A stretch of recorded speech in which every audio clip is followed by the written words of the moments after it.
Yaoundé accueille du 29 au 31 mai prochain le Cacao and Coffee Festival, un format réduit de la fusion entre les festivals Festi Cacao et Festi Café avec des formules innovantes de portée internationale. Co-organisé par le Conseil interprofessionnel du cacao et du café et le ministère du Commerce, cet événement qui porte l'onction du chef de l'État Paul Biya vise à promouvoir la consommation du cacao et du café camerounais en Afrique et à travers le monde. Festi Cacao et Festi Coffee ont effectivement été conçus à l'initiative du gouvernement et à travers son bras séculier qu'est le Conseil interprofessionnel du cacao et du café, en écho aux hautes prescriptions du chef de l'État, son Excellence Paul Biya, visant à la valorisation locale de nos produits et à la promotion de leur consommation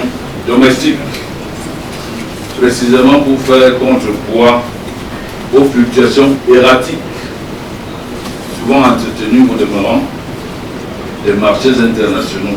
Le point de presse donné par le ministre du Commerce Luc Magloambarga à Tongana en présence de Gabriel Mbaye-Robé, ministre de l'Agriculture et du Développement rural. Ce lundi 27 mai permet de cerner les contours de cet événement qui va rassembler une cinquantaine d'acteurs des deux filières venus de plusieurs pays autour de cet objectif commun.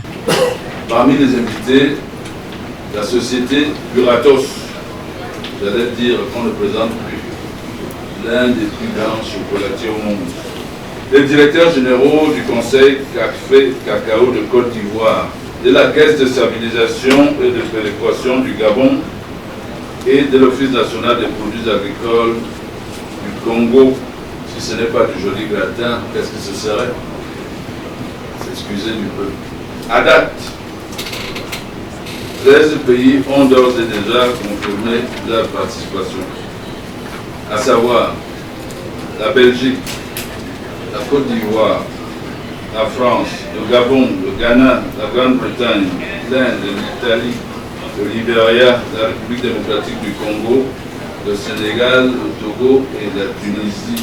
3 innovations marquent ce double événement qui met en vitrine les produits de rente. Le Coco and Coffee Challenge, l'initiation à la dégustation du café et la tribune des transformateurs qui donne à s'émerveiller sur la richesse et la diversité de nos terroirs cacaoyers et caféiers, ainsi que l'ingéniosité de nos artisans industriels.